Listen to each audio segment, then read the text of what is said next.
Ho.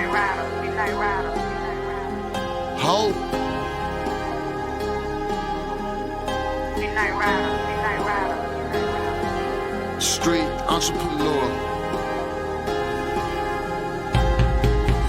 I'ma get money, get fuck on these thotty. Nobody direct me unless it's deposit. Notification, direct deposit. Notification, direct deposit. This shit that I'm saying. What's up, good people?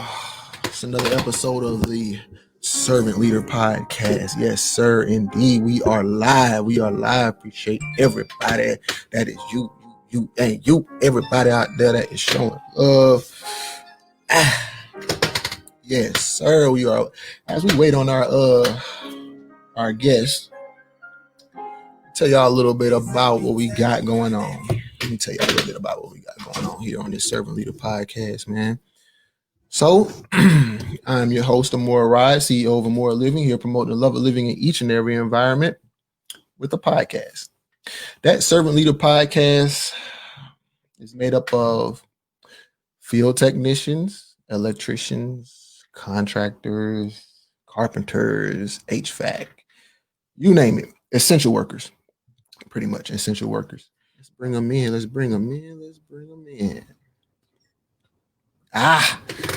Mr. Corn. Blessed by the best. You know the rest, sir. You know the rest. That's what I say.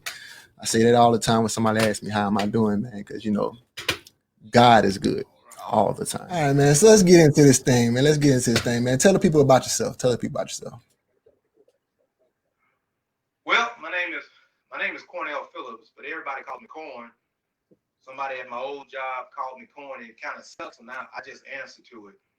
I'm 47 years old. I got a birthday next month, so I'll be 48. I've been in this maintenance game for about 5.5 years, man.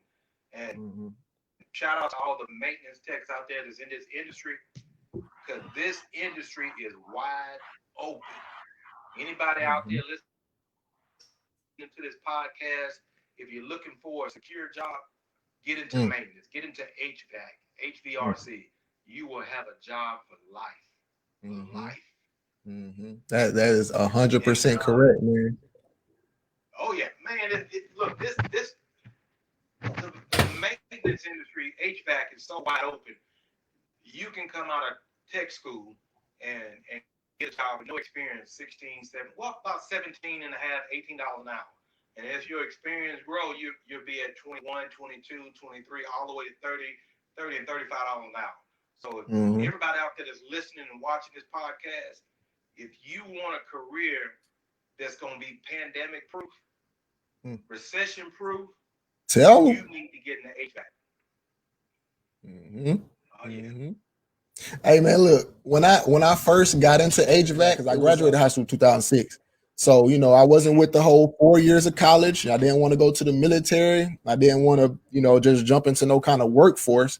So, of course, I went to the 2-year trade school, and I was still lost at the time, man. I was so lost. And I asked the lady, she was like, okay, I'm lost all the way up until the point where I get there. And I'm like, so lady, who makes the most money by the time I graduate? That's all I wanted to know. Yeah. She said HVAC and nursing. She went on her computer, typed it up, and came up with nursing and HVAC, right?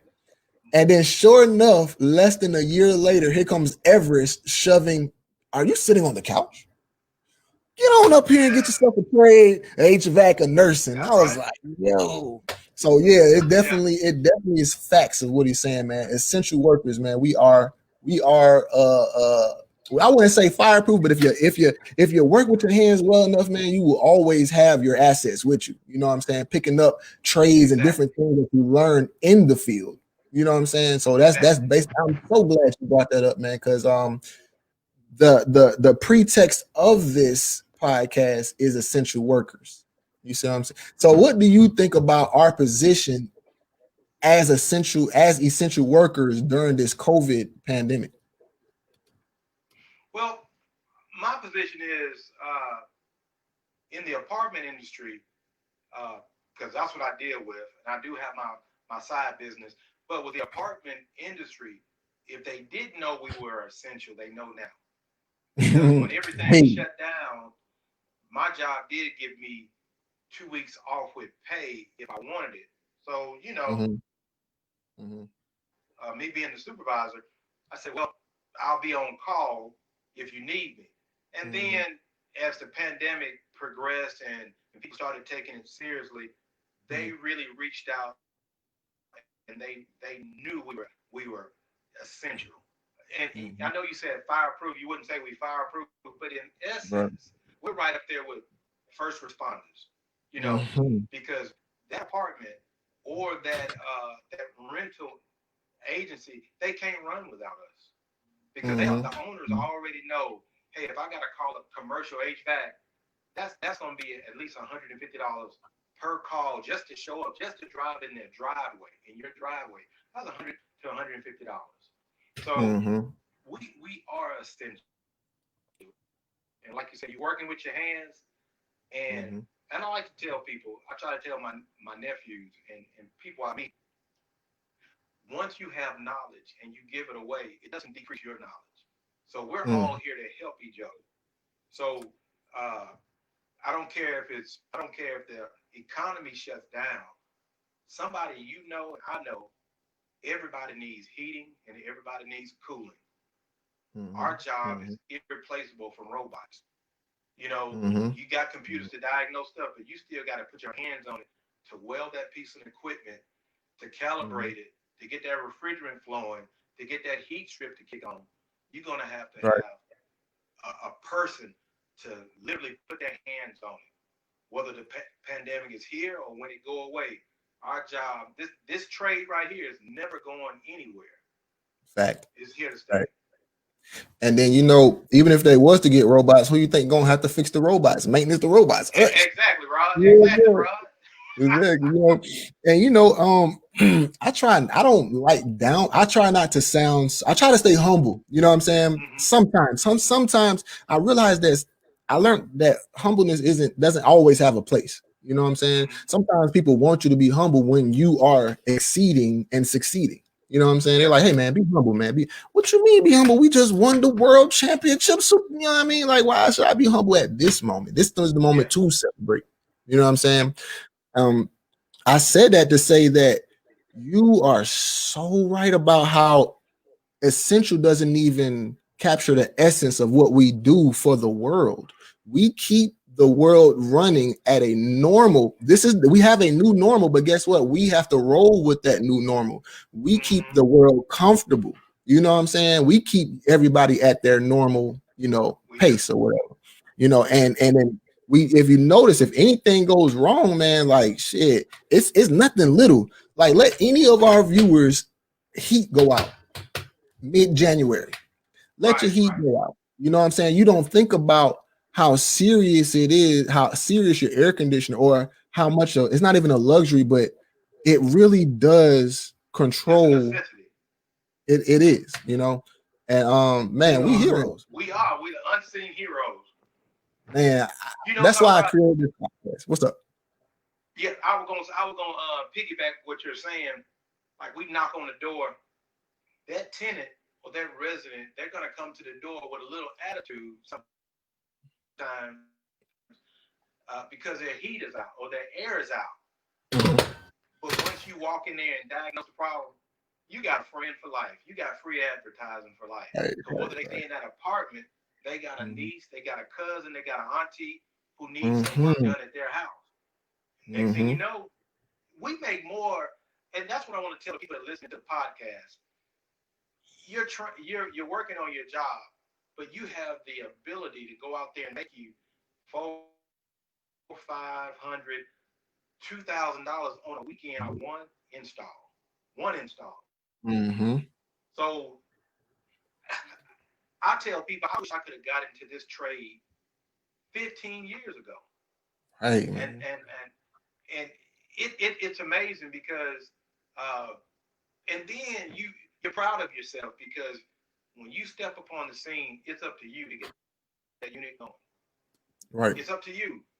We got people we can reach out to. We got friends that could, hey man, you ran into this problem, just contact it, or my transformer is not putting out. What should I do? You got people you can lean on.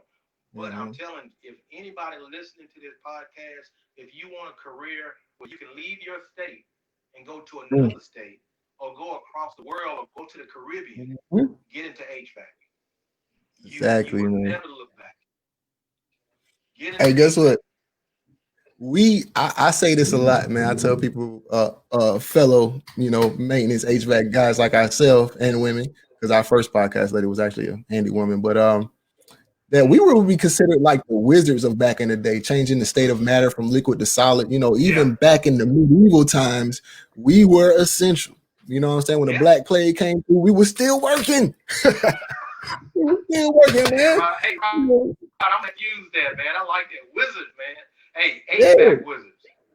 Yeah. Exactly, man. Changing the liquid to solid, man. They like, man, how is you doing that? You just made that vapor turn into some water. What's going on? That's We right. are one of the few trades that have to know what the weather is before we go work on anything.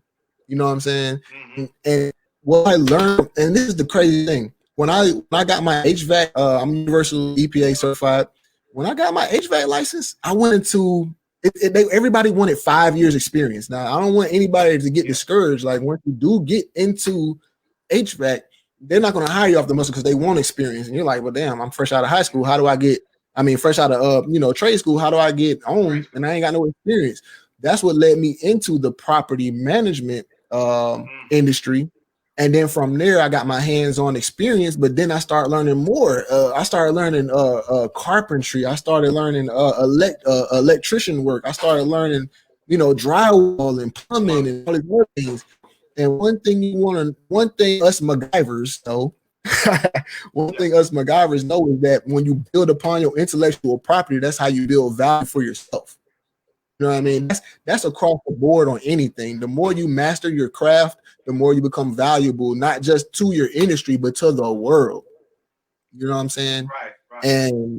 And man, I just know that us technicians, we have a denominator of character. We across the board, we have this kind of, that's why it's servant leadership. You got to have a certain type of personality to serve, because I know, like you said, some of the residents have attitudes. They feel like we don't get to them in time. They don't understand we have 30, 40, 50 work orders, on back order, they don't know what we're going through, but they are worried about themselves. They're worried about what's going on in their Mm-hmm. home. You know what I'm saying? But at the same time, man, I just feel like that in our position, that I know that we lean upon each other a lot, because a lot of things that I know, I didn't learn from HVAC school. I learned from another technician, another supervisor, somebody that might have just came in and said, hey, man, there's a different way to do drywall, or here's a tool to help you do this. You know what I'm saying? Right. So when it comes to like fellowship and brotherly love and things of that nature, man, like, this industry is full of people that really care. You know what I'm saying? Like, I use this one a lot. Jesus was a carpenter. I'm probably going to say that on every podcast. You went out. I can't hear you. What's that? Okay. I'm sorry about that. I had a call. Had to block that call. But, But yeah, like you said, Jesus was confident. It's so many people that you can reach out to. With like you got brothers and sisters in this industry, and I like how you said a lot of people don't want to hire you without the experience, even though you got your license. You got to get the experience somewhere. So mm-hmm. when you go into the apartment industry, there's nowhere else to go but up. Because like you said, you're gonna get the plumbing, you're gonna get the drywall, you're gonna get the carpentry, Mm-hmm. and those are skills you put in your basket that's Mm-hmm. gonna help you climb every rung on that ladder to go up. But man, it's just we got. I like what you was telling me. We were talking the other day about the brainstorming you were doing about banding everybody together. I don't mean to. I don't know if I'm spilling the beans on your idea. There's so many people you can reach out to, and we need to band together because I got people. I got a friend of mine in Texas. I may run into a problem. He's good with heat pumps with the defrost board, so I can pick up Mm-hmm. my phone when I'm running into a problem.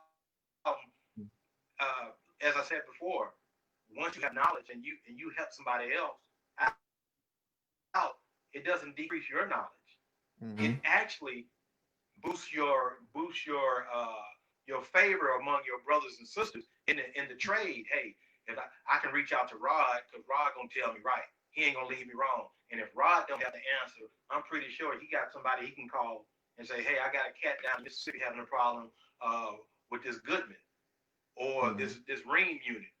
And then hey, because we all can band together. But we're a force to be reckoned with. You know, Definitely. like you said, we're wizards.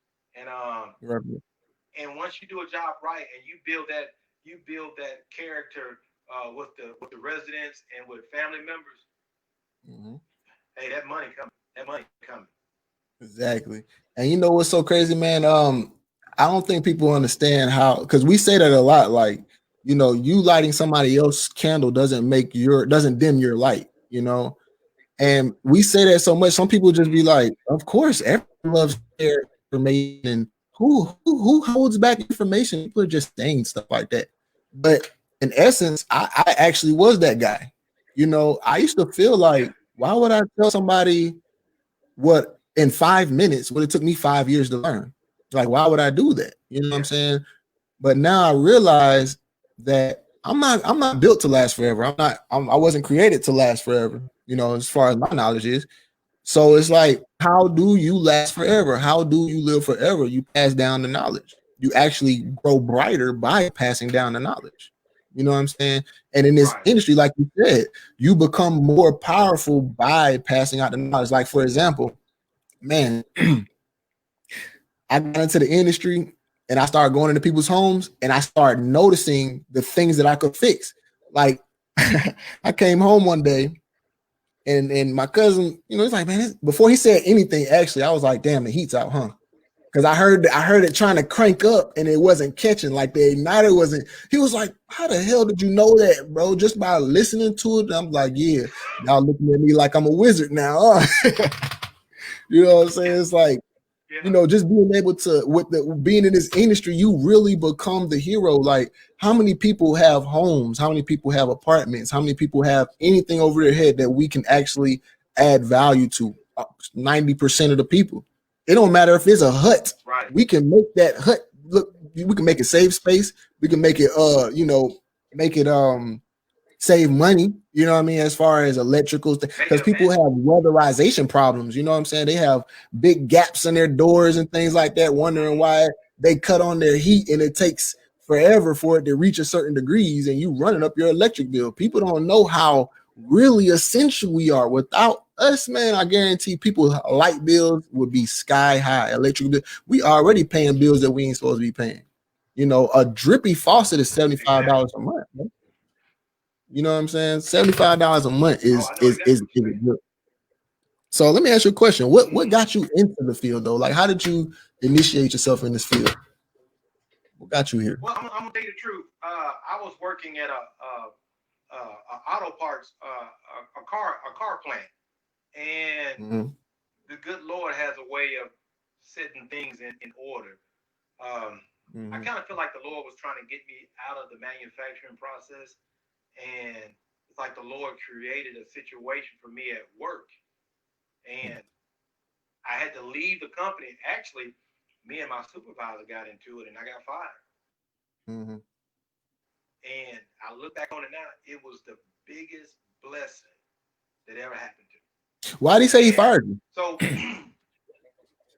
well, me and him, we couldn't see eye to eye.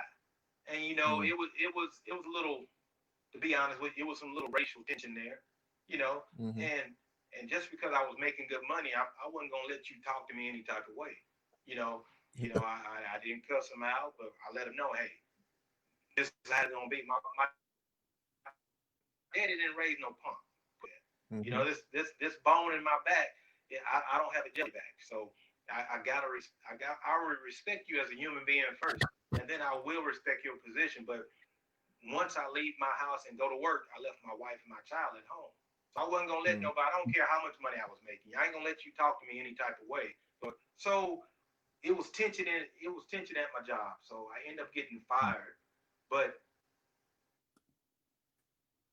it's okay because I'm making more money now than I would ever make working at a manufacturer. Because I look at it now. that plant shuts down, and they did shut down for a while when the pandemic hit. I kept working. You know, I got people who calling me. You know, what can you do for the people that's listening? If you're working at a manufacturer, you may be working at AT&T, you may be working at Nissan, you may be working at Mazda or Mercedes-Benz. If that plant shuts down today, would you be able to leave there and get a job the next day or the next following week? In the HVAC industry, this is the only industry I know right now. You can quit your job or get fired and walk right down the street and get another job. So how I got into it, you know, I got fired at my job. I took some money out of my 401k. My wife and I did some traveling. And so I started remodeling my house. And I had my cousin came by. And I told him, I said, cuz, you know, I'm thinking about, I don't know what I want to do with my life. I said, I thought about getting into plumbing. He said, cuz, you got a good stomach? I said, He said, no, don't get into plumbing then. At that point, yeah, that's what he told me. And at that already point, know where that's going. my air conditioning. Yeah, I know. At that point, when he said, don't get into plumbing, my air conditioning came on. And then when the air came down and hit us, he said, my cousin, he does construction. He build housing and build buildings and stuff. He said, why not HVAC? I said, HVAC? I said, I don't know anything about HVAC. He said, can you turn your thermostat on? I said, yeah. He said, you know a little bit. He said, cuz, if you get into HVAC, you will have a job for life. So when my cousin left my house, I got on the computer and started searching HVR schools. And I found a school in Irving, Texas. Shout out to Irving, Texas. My instructor, his name was Mr. Randy. And I went to shout out Mr. Randy in Irving, Texas. You said what? I was giving them a shout out, man. Anybody that teaches us, man, hey, man, that's a good shout out because they you know. Yeah, shout out to Mr. Randy in Irving, Texas, Tech Zone. If you in the Texas area, look up Tech Zone. And I went out there. I did my course, and I got my EPA. I got my HVA license, and I tell you, I never looked back. And like I said before and earlier in the podcast, I wish I could have did this 15, 20 years ago. I'm talking about, I get home every evening and I tell my wife, I said, baby, I can't believe I didn't do this soon. I mean, it's just, look, you in this industry, you can run up, you get referrals. I done drove up to people's houses. There's a little old lady. She's about 60, 70 years old. Somebody has quoted her $3,000, $4,000 to do a full change out. I said, ma'am, let me take a look at the unit. I go look at her unit. I unbutton somebody that took off the contactor and the capacitor. I go back and I bring the lady around the corner, around by her house. I said, ma'am, let me show you what he did. He took that off, he took this off. I go to my truck, get a contactor, get a capacitor, put it on. That $3,000 to $3,500 that she was going to pay, I end up charging her $175. So me being honest with that lady, that $175 I gained from her, and I gained a friend from that job, from that referral, from that lady, me treating that lady right. 2 weeks later, I did an install, and I netted $2,800. So people who are listening to me right now, when you get into this field, always be honest. Treat that person or treat that elderly person, that man, that woman, like they're your father or your grandmother or a family member. If you be honest, the money's going to come. The business is going to come. So much so that you're going to have to subcontract it out or just refer it to a friend. There's enough business in this industry for everybody.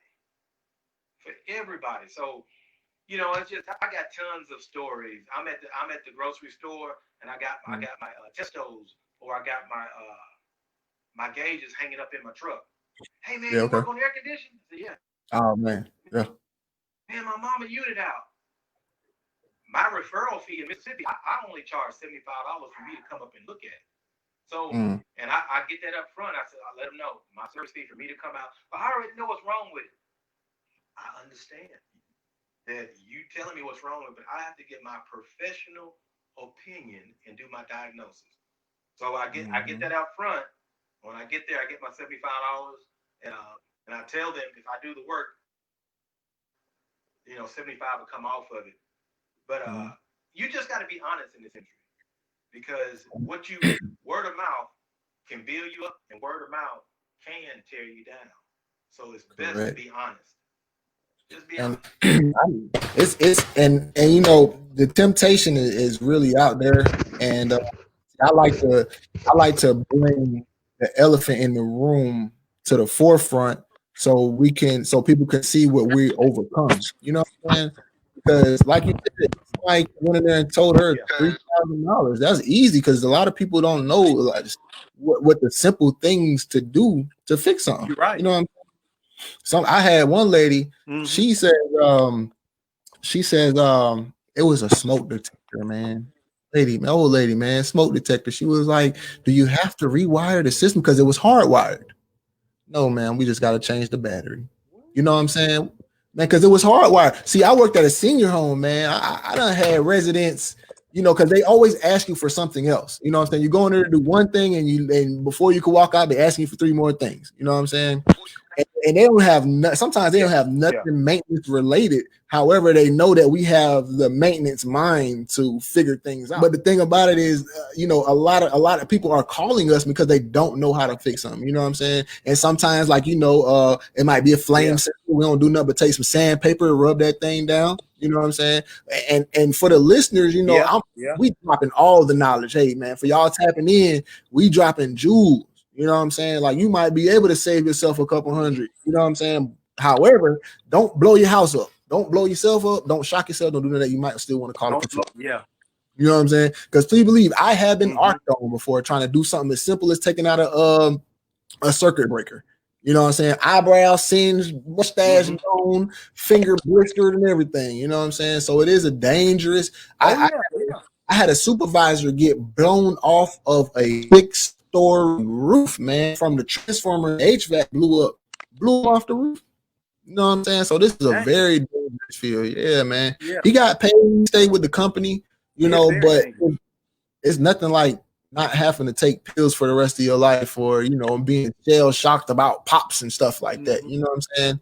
So, man, this is a big respect salute to everybody in the field, man, for being so, what's the word, ethical.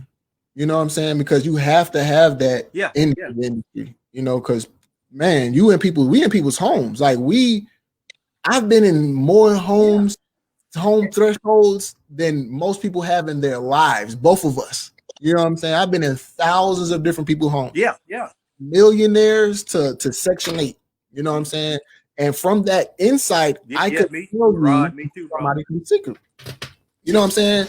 Like I've been into somebody that property that they're paying like $3,000 1-bedroom apartment. You know what I'm saying? $3,000, man. I'm in Atlanta, so you already know, like we got a lot of stuff out here, and you can see how they meticulously put things and how they live and how their mindset is. That's what makes our mindset so different. You know what I'm saying? Like we have so much extended family just from being who we are, who we're destined to do.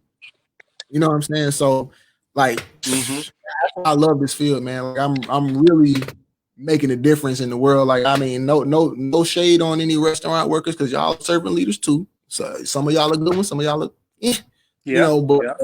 but we all have that spirit to serve, man. And that kickback, that karma kickback, is something that we can't even avoid. You know what I'm saying? Like, it's really a beautiful thing, man. So what would be like the downside? I know we talked about a lot of good things in the industry, but what would be maybe something that you would tell somebody that's coming in to watch out for, like something that the ugly side of our industry that you may have come across?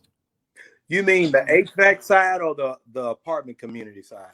Property management side. Let's do that. Oh, residents or or even coworkers, or Well, you know. let me say this. Well, I'll say this to anybody out there that's going to get into the maintenance side of it with the HVAC. When you go into apartment maintenance, you gonna run into some nasty people. It ain't no right, brother. You know, it ain't no other way to say it. It's some nasty people out there. So much so, I can only tell you about me. I have knocked on the door. Maintenance. Oh, let me back up. Okay. The tenant puts a work order in. We might be having a slow day. So anytime in an apartment maintenance, you're gonna try to close that work order out in a day or 24 hours or 48 hours. So they put a work order in and they know we coming. I done walked in some people's apartments and I go through the threshold of the door and I'm saying to myself, what the hell is going on here? It looks like somebody took a plastic bag full of clothes and just strewn them all over the place. I'm looking all around like, you live like this? And then I'm gonna tell you what gets me. I'm the new cats. I done walked in. So shout out to all the ladies out there. Now everybody ain't like this. I done walked in women apartments just to change the light bulb in the bathroom. And I go change the light bulb and I look over in the toilet, it's doo-doo and pee in that toilet. And I look on the wall, a fresh roll of toilet paper. And I said to myself, I'm like, okay, all right. I changed the light bulb and they say, hey, Corn, thank you so much. You want some water? No, ma'am, I'm good. I want nothing. I'm out of here. Exactly, Rod. But check this out, Rod. Okay, I go to another apartment, a different lady now, the next week. Change the light bulb in the bathroom. It's doo-doo and pee in the toilet. I called my daddy. I said, Daddy, now I've been married for 28 years.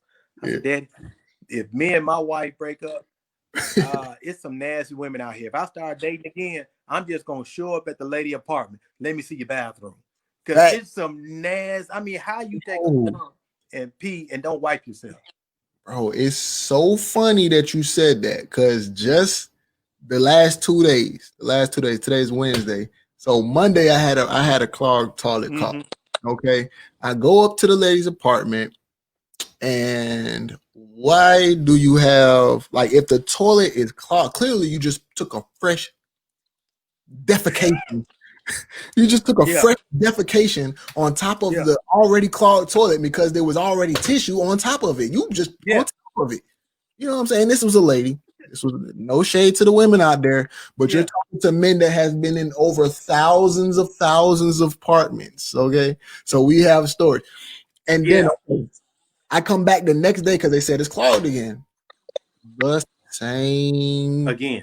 The same thing. It's like, we didn't have to go into detail. However, it's like, how could you smell it? Like, it's like as soon as you go, look, people would not believe some of the things that we some of the things that we smell, some of the things that we just question. Another question. What was the most, the why? All right, so we already answered why. What about residents that you just like, the wildest, but what was the wildest thing that you have found or come across or been, approached in a different way, or anything, like maybe like an embarrassing moment, something that just like, what the heck?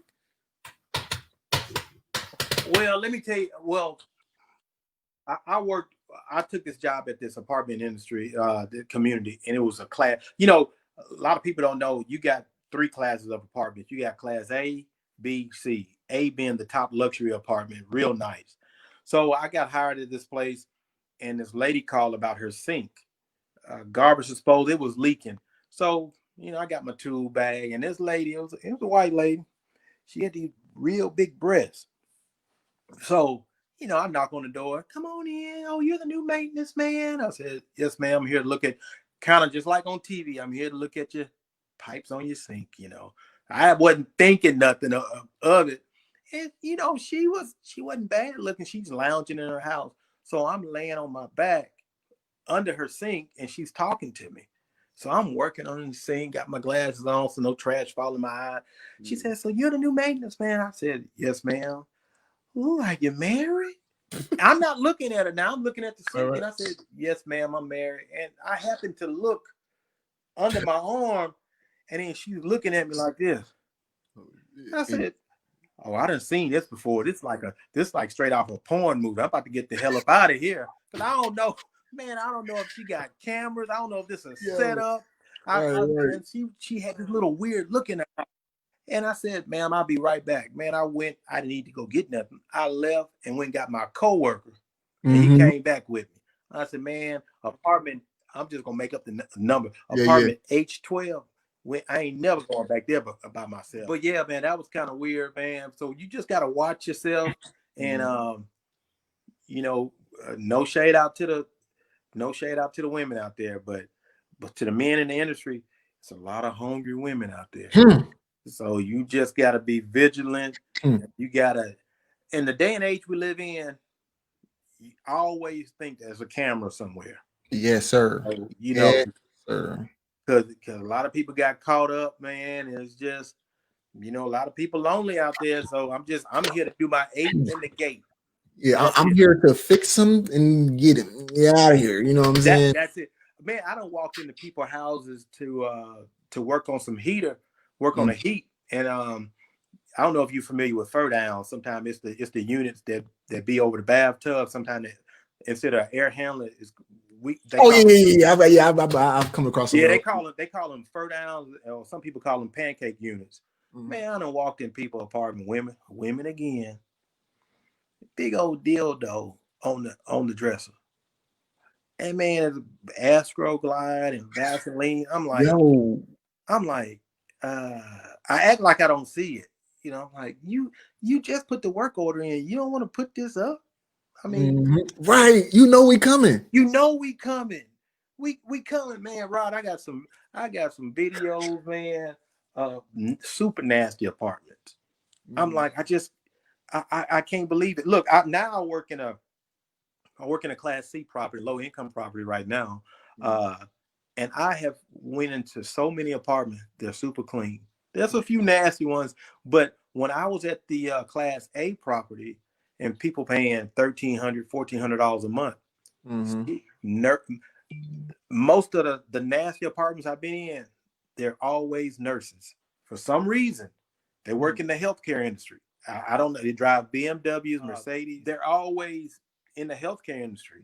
I mean, it's some nasty men too, but all the doo-doo I was talking about in the toilet and the pee, all nurses. So after the 7th apartment I went in, within 2 months, I kind of lost all hope. I'm like, I don't get that, man. I don't walk in people's apartments, and I knew it was a lady, hair, on the side of the shower wall with the razor, and you know what type of hair it is. I'm like, and guess what she wanted? She wanted a new shower rod. Yo, you ain't gonna get all this coochie hair up. Yo, I done had this one. Now this this is a story. If it was a vacant, bro, it was vacant. So if you can still like get a weird cringe from the remnants of somebody that used to live in this apartment, then it was serious. You know what I'm saying? I'm trashing out a unit. I don't know who used to live here, but I'm gonna tell you, it smell like booty and pickles. Okay. Oh, sure. Yeah. So I go in and I'm like, dang, you know what I'm saying? And I'm starting to see like little heels and stuff. I'm like, dang, this lady was like weird. Like, why she got her clothes is weird? Like the smell is weird, condoms.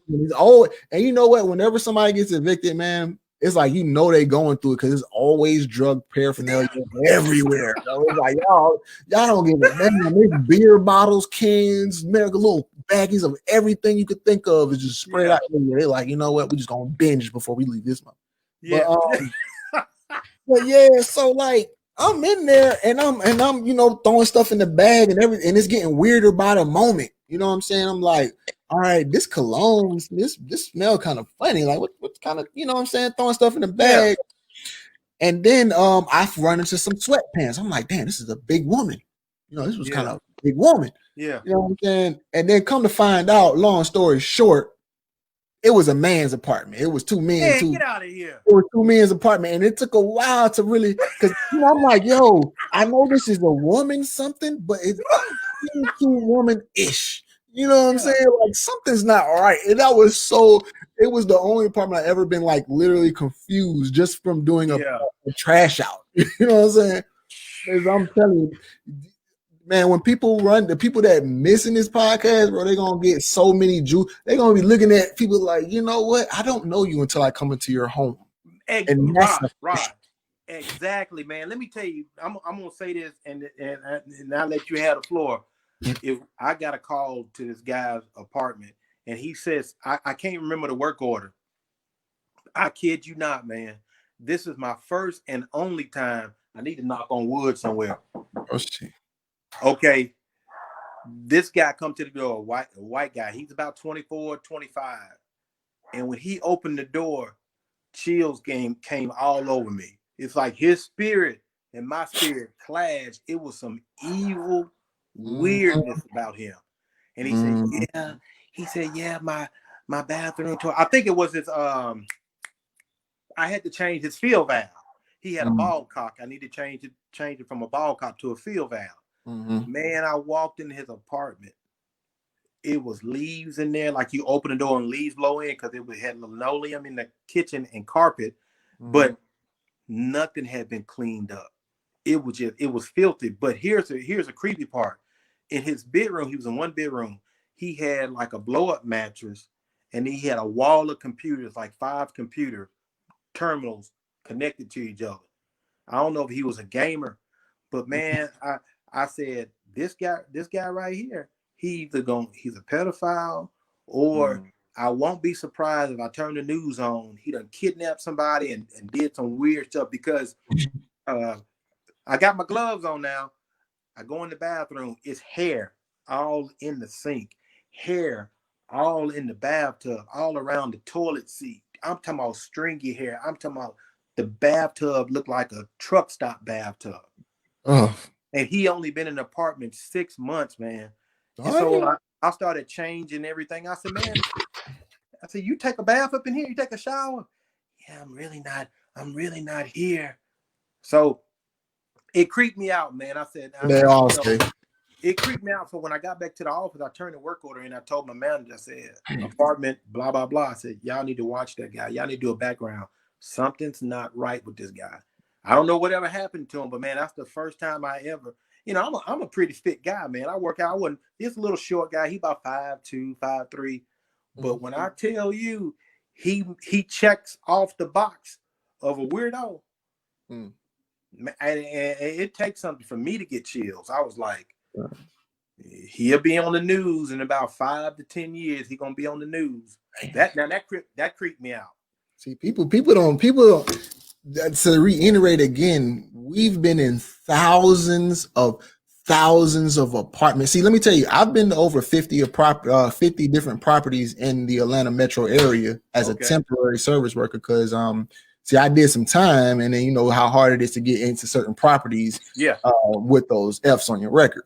So I had no problem going to property, just gaining the information and knowledge, because I had an end game to have my own company anyway. So man, we are literally exposed to people's worlds, man. Can you imagine if it was an actual alien or some shit? Like we actually go into this people's home, and it's like this is their world. You know, they could be from Yugoslavia or something, you know what I'm saying? And you will never know until you get into their home, because that's where they're like this one guy, man, he had to be a gamer. These gamers, boy, they're in a different world. You know what I'm saying? You're right. They're in a different world, man. So I go to this guy's apartment, and he doesn't answer the door. He's just like, come in. You know what I'm saying? Like, all right. So I open the door. I'm like, shit, this shit must always be open. I see, no lie, it had to be about 40 boxes of empty pizza. I believe. Yeah. 40 boxes stacked up.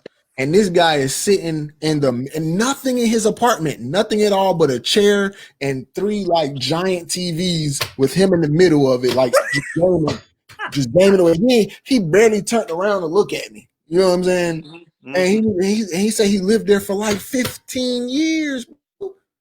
Like 15, like, yo, you lived in this apartment for more than half your life. Like these people, some of these people been living in these apartments for I seen one guy, he lived in an apartment so long that they put a freeze. Did you know they could put a freeze on your rent to the point where you pay the same amount forever, no matter how much they raise the rent for everybody else? I heard about that. Yeah, that's crazy.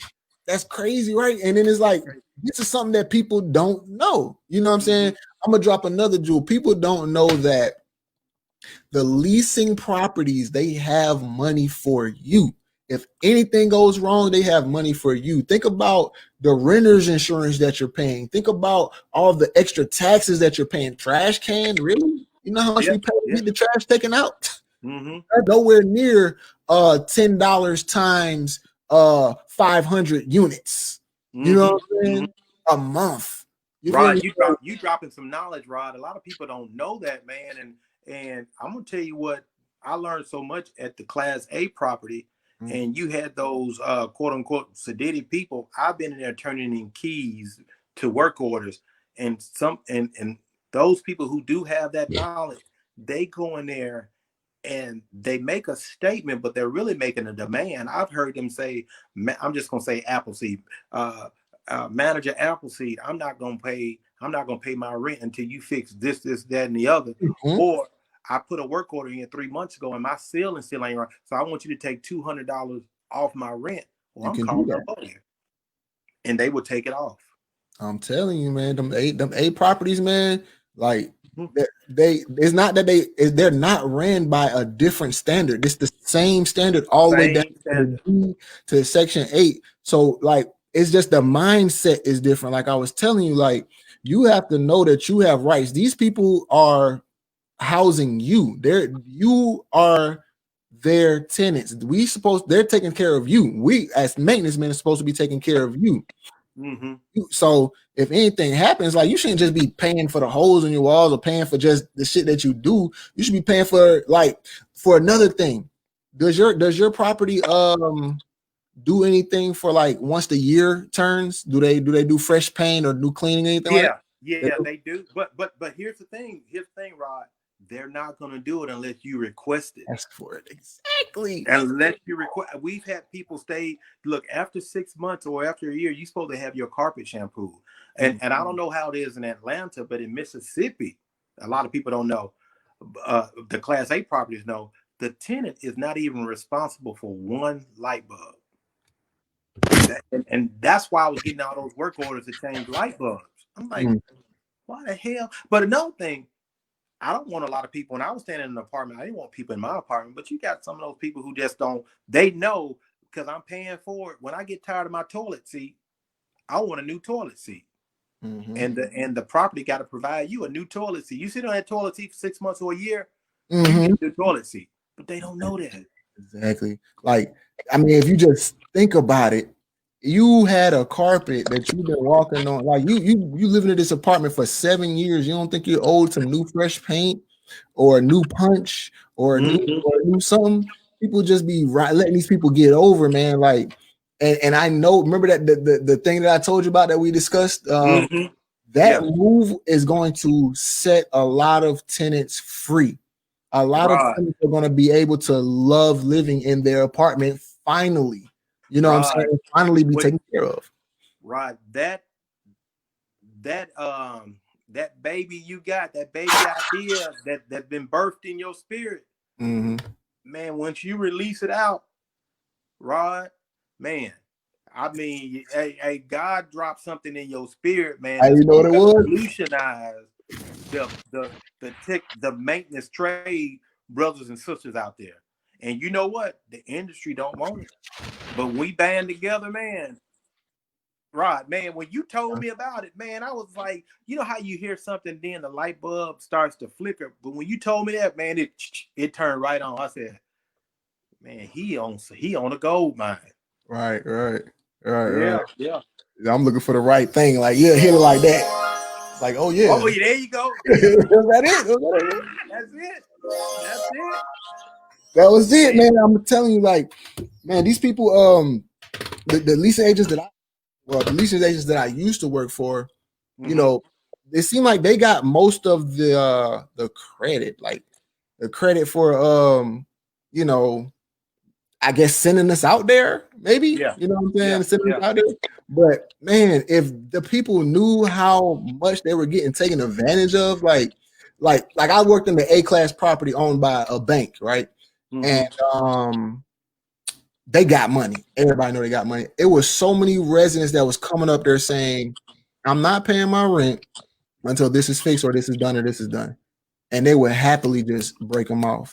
But then I've been to properties where people had like just running water, like air conditioner still ain't on, like since you moved in, you know, and they giving you fans and stuff like that. You know what I'm saying? Yeah. Like you have enough money to put you in a hotel. They actually to put you in a hotel. Rod, look, people out there listening to this podcast, did you hear what Rod just said? These companies got money, but they're not going to tell you anything. They'll let you suffer through it.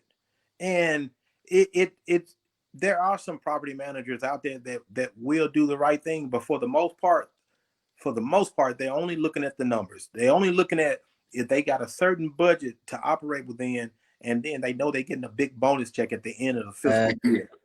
But you got to know your rights. I mean, it's sad. Like he said, these companies got the money. They got it. And you know what? I think this is what's going to make it click to them. The bonuses come from taxing and putting fines on residents.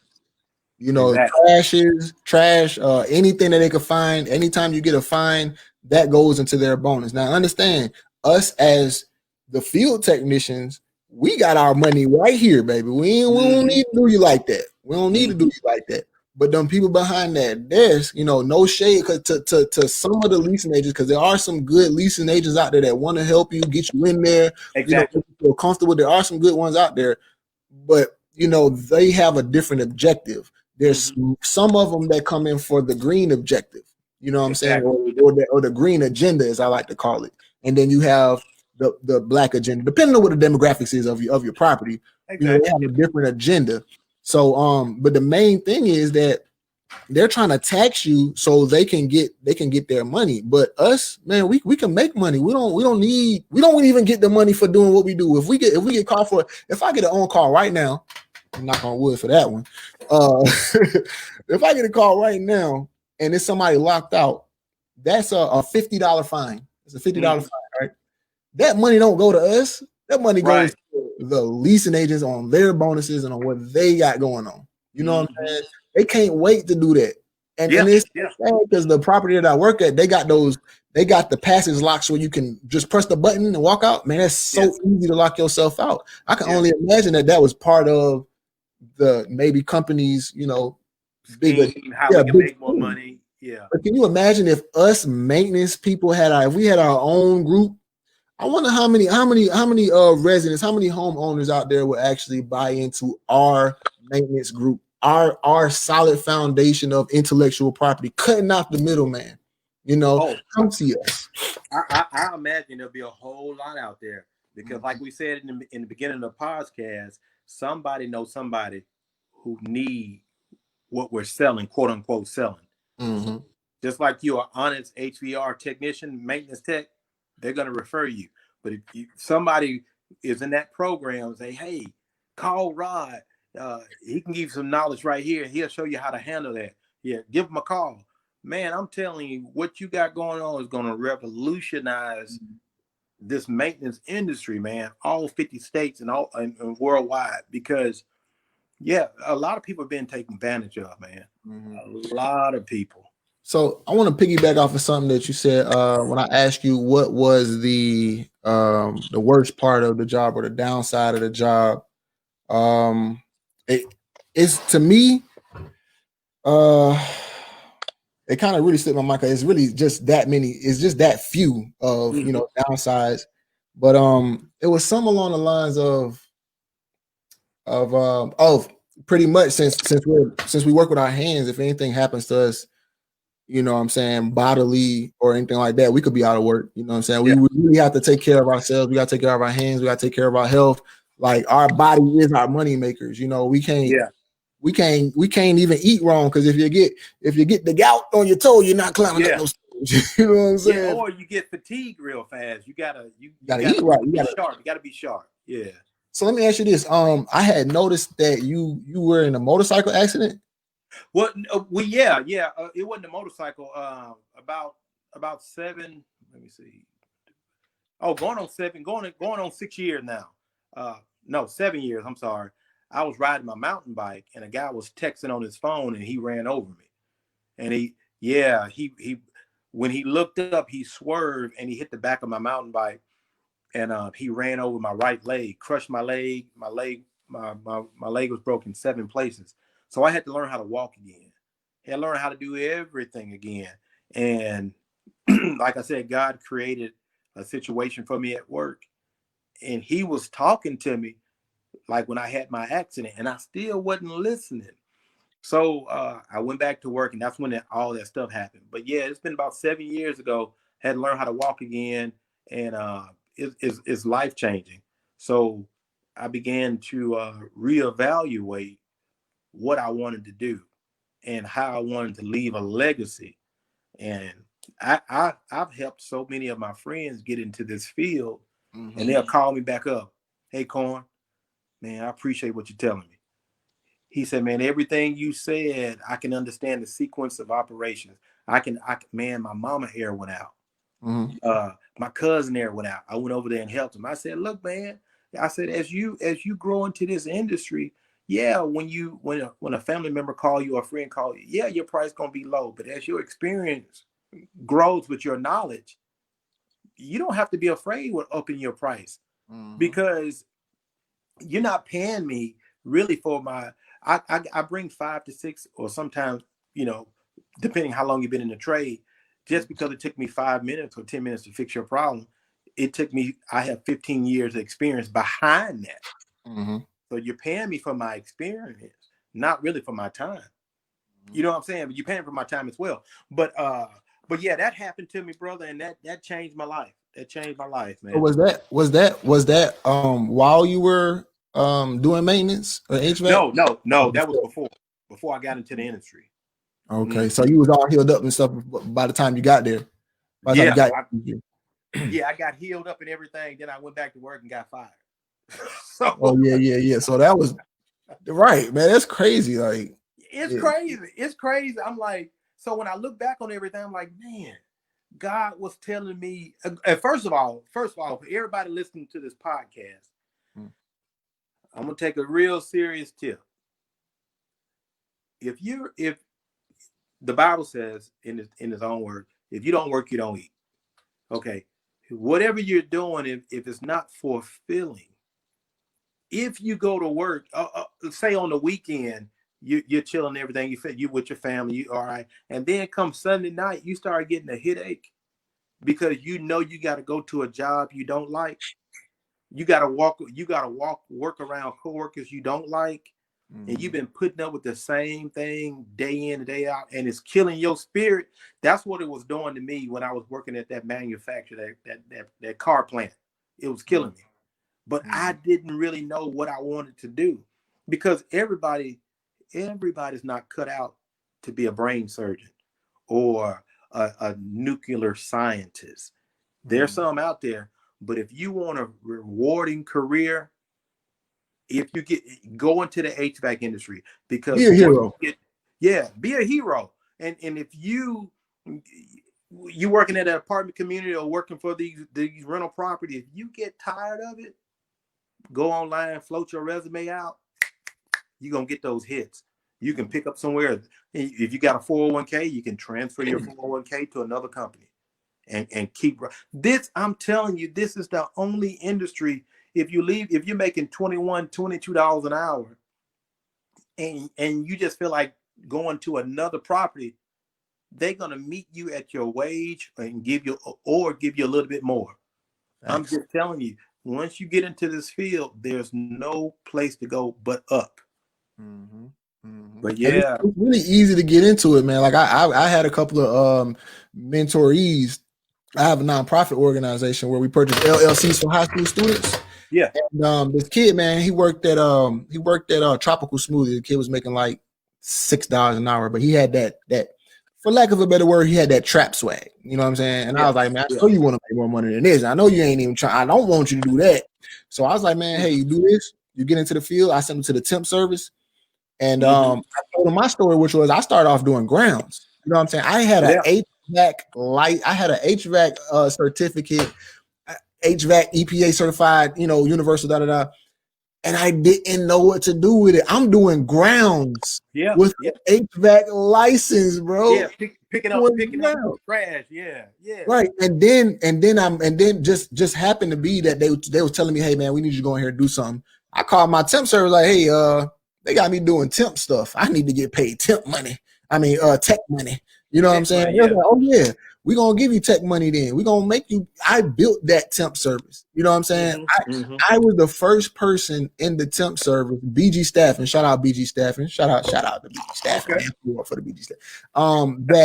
That was that created a supervisor position within a temp service. Man, that's awesome. That's awesome, Rob. And what it was, man, like I went from ground, like it took me just last year when I started being the corporate office supervisor, maintenance supervisor in 2019. January 1st, 2019, I entered the new year as a corporate office manager. Man, coming out of jail less than 4 years ago. Man, Rod, man, that's awesome, man. God is good, man. He is, man. Ain't nothing but the best, man. The most all the time, man. And if it wasn't for this testimony, I couldn't wholeheartedly tell somebody you can do it too. You can do it too. You know what I'm saying? Like, and these people paying good. You know about the chillers? Like chillers is a little step up above the HVAC. However, people that do chillers, they're making an average of $34 an hour. An hour, man. Yeah. You know what I'm saying? I'm luckily the property that I'm at has a chiller, and nobody's teaching me how to do it. But guarantee I'm in there. Master boiler 1, master boiler 2, radiant heat. I'm learning. You know what I'm saying? And that knowledge, like you said, you learn it, and that knowledge can't nobody take that knowledge away from you. Nobody. And man, look, you got all manufacturers, you got hospitals, you got office buildings operating off chillers, man. You always have a job. This industry is wide open. Open. And I'm gonna tell the people out there listening, if you can't get to a class A property, you may have to go into a low income property. But the way I look at it, the way I look at a low income property versus the class A property, behind that sheetrock, it's the same thing as in the class A property. You're gonna have wires and you're gonna have PVC pipe. You're gonna have the same toilet, you're gonna have the same sink, you're gonna have the same air conditioning, air handling. So if you got to put your time in at a low income property, put your time in there, because everybody deserves a place to live with heating and air. And it's some good people in the class A property, it's some good people in the class C property. But what you're there for is to provide a service and gain more experience and gain more knowledge. And in the end, it's gonna put more gain in your wallet and your paycheck. Man, if you ain't dropping the bombs on them today, hey, I appreciate it, Rod. Man, I'm so glad you reached out to me, man. We doing this podcast. We're gonna do it again, man. I gotta have you back. Man, I'll be happy to come back, because man, I'm telling you, this industry ain't going nowhere. And you know what? And I'll be telling people, I had a call several months ago, said, man, I ran into this unit and I unbuttoned it, and it was self-communicating. It had like 4 capacitors. I said, manufacturers only doing it to try to cut out the new techs coming up, so you have to call a big company. Look, just read the schematics. You can do it. Take your time. Don't rush through it. They always trying to tweak and change it. But once you learn once you learn the sequence of operation in heating and cooling, there's nothing you can't tackle. Exactly. And then on top of that, if you don't know it, I guarantee in your Android phone or your Apple phone, you got to contact somebody who done ran into that problem. So man, it's just get into this field and keep going up.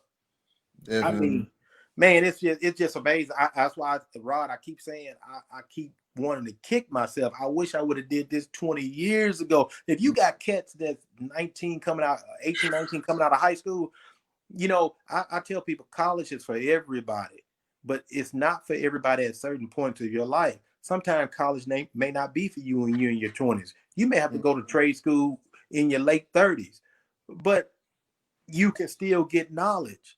But trades, look, heating, air, plumbing, electrician, these trades they were here when civilization began. People were building stuff. When This is the very first castle ever built, man, they had to have some circulation in that thing. You hear me? This is forever. Man, I'm telling you, once you get this knowledge, and then you can sit there, you can be at some, like you said, you can be in somebody's house and you can hear that furnace kick on. You can hear that. You start to power up, man. You start to hear. That thermostat sending 24 volts. Ain't nothing gonna happen unless you got that 24 volt. You hear it powering up. Man, it's amazing. It's amazing the knowledge you gain and the friends you gain in this industry. Man. So tell me about this. Because honestly, I would say a good 95, let's just say 9 out of 10, which is still less than 95, but let's say 9 out of 10 people in our industry, in our positions, have their own company. Exactly. Why do you think that is? Because, like I said in the beginning, it's so much business to go around. There's enough for everybody.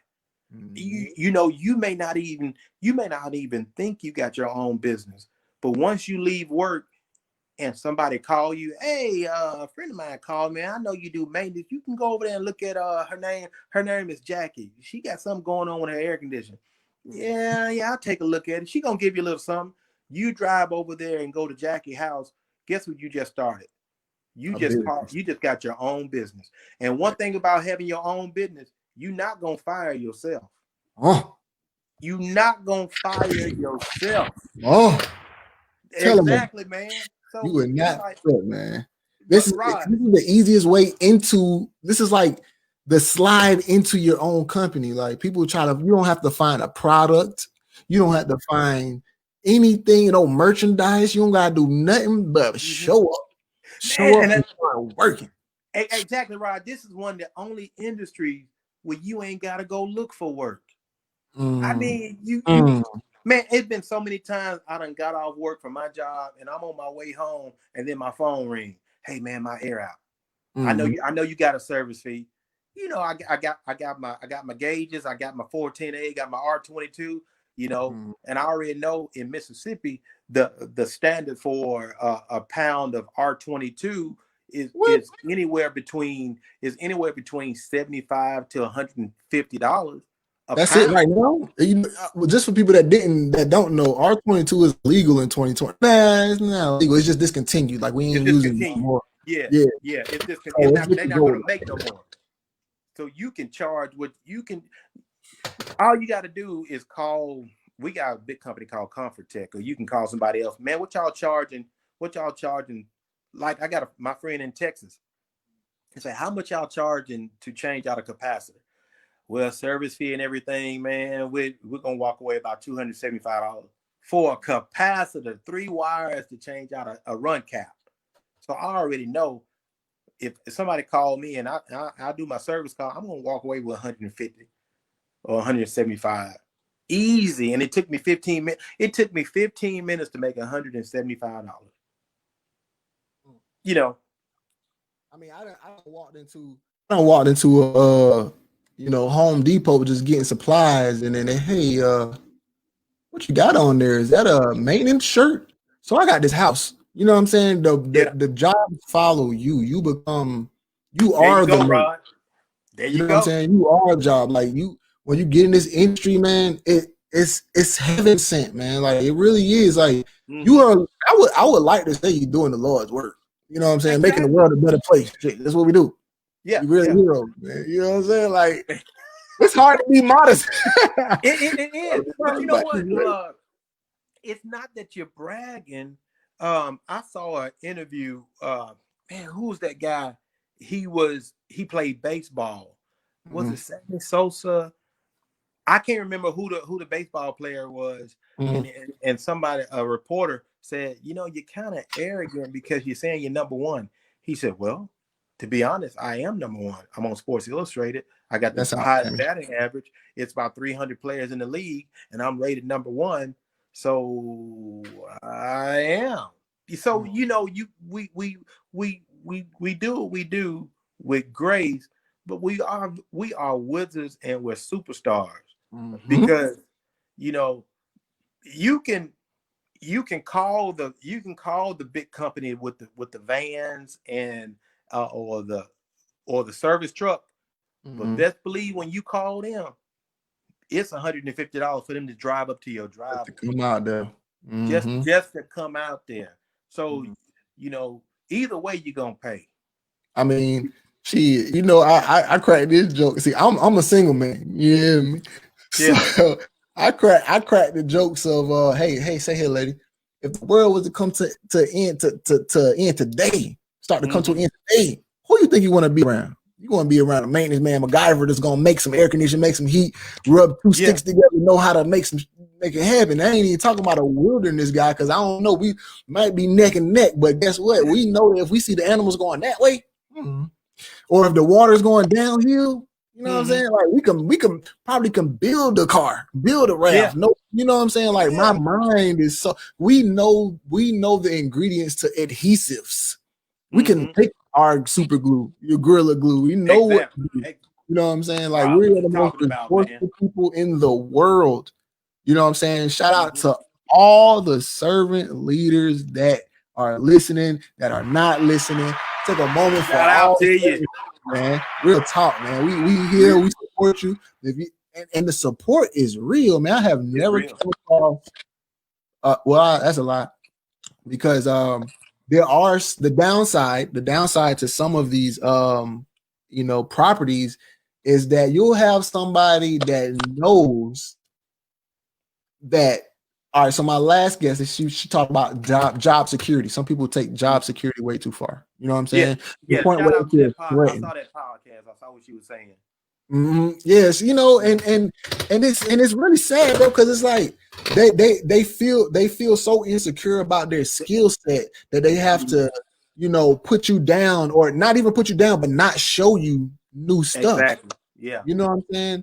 Like, man, it's so mind blowing. Like, what it was earlier this week where my coworker showed me how to do some drywall without having to do the drilling. He ain't used not one screw. What he did was he cut the sides, and then the sticker part, the little flap, he broke off the wood, the wooden part. I saw somebody do that before. Yeah. That blew my. I seen him do it like face, and I was like, man, because learning something new to us is almost is better than gold, man. If you ask me, you can give me some gold and I can just sell it, pawn it. You know what I'm saying? But I can't continuously make money off of it. Yeah, you know what I'm saying? Man, what you just said was a jewel, man. Dropping them goddamn bombs. Man. Real talk, though, man. But you know what? It's like, and one of the I thought about what I'm piggybacking off what you're saying is some people, once you get into this trade, very few, they'll be threatened by your eagerness and how fast you grasp something, and they can see that fire in you. And if they're not secure in themselves, they see you as a threat.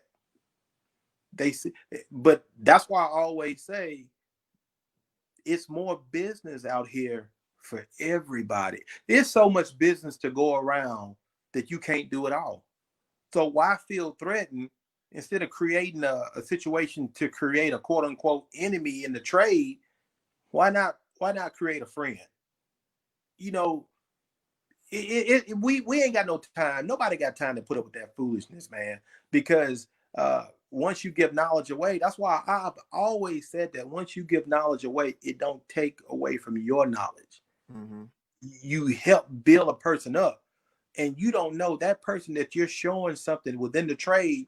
they may have a call come in. They may be working on a job. Hey, let me call Corn. Hey, Corn. Hey, somebody need to install, man. Just you do the install. Just break me off $150 off that job. You may make you $1,500, and you just go and give them a referral fee. Go and give them $300 or $400 because you done created a friend for life. I've been blessed by so many good hearts in this industry, man. Now there's one guy, he has his own HVAC company, and we did an install, a change out, actually, a full system change out, and he broke me off about $500, man. And I was like in the worst. I was in a bad spot, man. All I did was help. You know how it goes. We just did a little. Yeah, I know how it goes. Yeah, it ain't take all day, but $500 in one day. You know what I'm saying? Yeah. And it just came from being thirsty for knowledge, being hungry, just being out there. You know what I'm saying? And man, that really touched me, man. It got me on to the next thing. So tell me about your business. I want to know what's the name of your business. And well, my business is Corshan AC. My name is Cornell. So, and my wife's name is DeShannon. So I call her by Shannon. So I just combine our first four letters, Corshan AC, and that's what I go by. And how you spell it again? Corshan AC, CORNSHAN.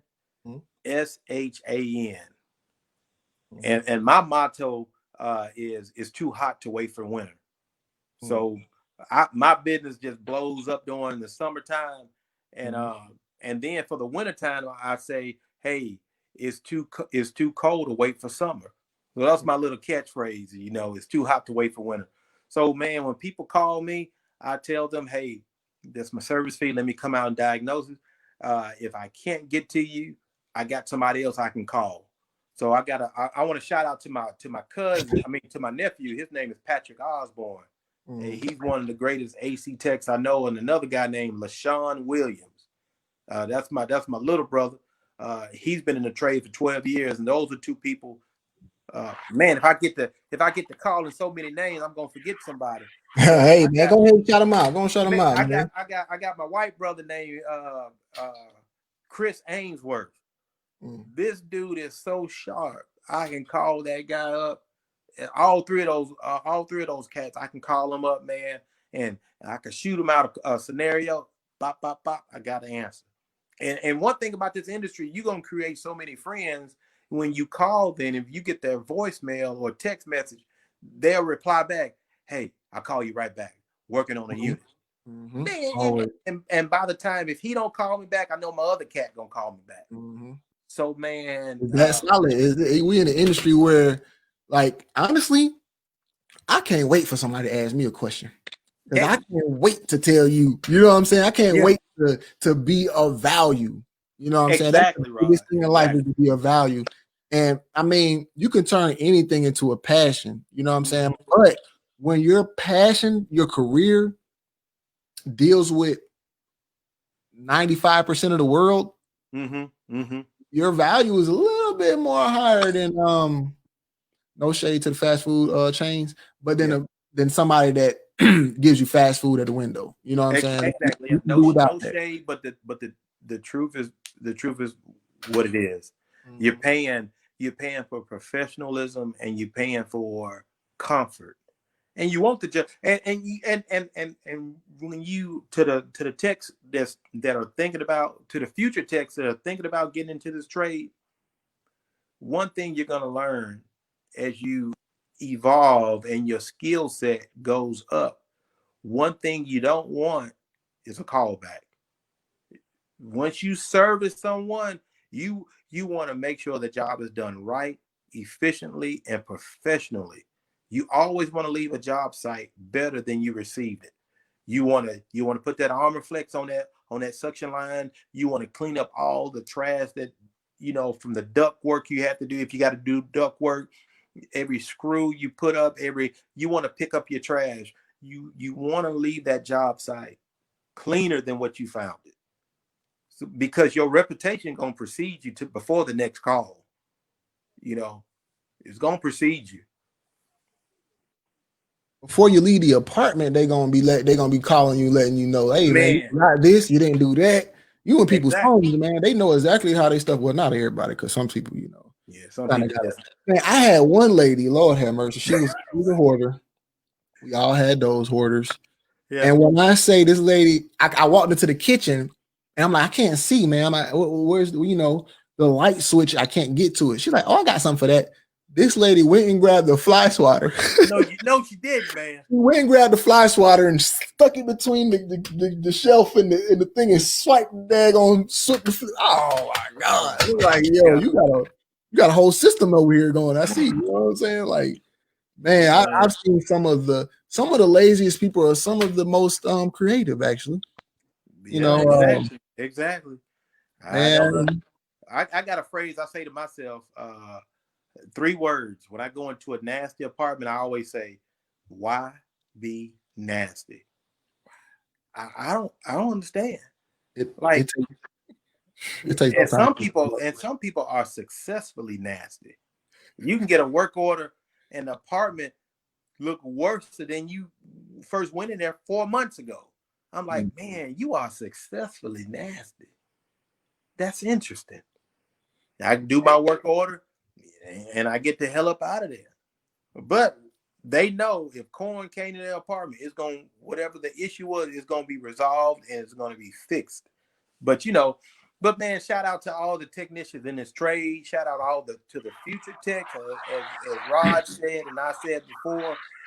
This industry, you're gonna have a job for life. If you put your time in, and if you want to retire and go to Jamaica, go to Barbados, go to the Caribbean, go to Brazil, go to France, and HVAC, heating and cooling, it's over there too.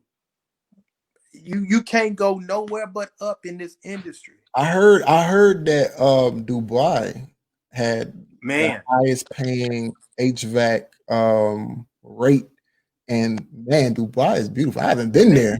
I ain't been there, but I've seen it online now. Mm-hmm. And you're able to go too, man. It's like you always got a job no matter where you go. Like that's a beautiful thing, bro. Like you might have to get a little twerk as far as like, because socket plugs may be a little different or whatnot. But when you get in the industry, you'll get this taste for learning. You know what I'm saying? Yeah. Like I said, when a maintenance technician tell me something new, or anybody tell me something new that I learned, man, I'm doing backflips. I'm just jumping for joy. This is beautiful, man. And another thing, Rod, before we end this podcast, man, with the advent of YouTube and everything, for these new techs coming in the trade, everything is online. So you can get a basic of what your repair is going to be, but you really get your basic and feel of it once you put your hands on it. But it's information out there. Are you willing enough and hungry enough to go get it? I mean, it's there. And if for anybody who's laying in the bed, dreading to go to work the next day at a job you don't like, look into the HVAC trade. I guarantee once you get into this trade, you are not going to look back. Words from the wise, man. Words from the wise, man. Big Corn. Hey, tell me one more time the company, man, so I can put this thing up there. Okay. It's CORNSHAN, Corshan AC. Gotcha. Corshan AC, based out of Mississippi. And boom, that's that. If y'all want to see that, go look that up. Go to my Facebook page, Corn Phillips. But man, Rod, man, we got to do this again, man. I'm telling you, man. Look, I can see your passion, man, and you got a heart for people. And man, I'm glad to connect with you, brother. Hey man, I appreciate it, man. Hey man, Corn, ladies and gentlemen, it is Big Corn coming out of Mississippi, man. Showing love, man. I appreciate you, man. I'm gonna holler at you, man. Have a good night, man. Big blessings to you, man. You too. Peace, brother. All right, peace.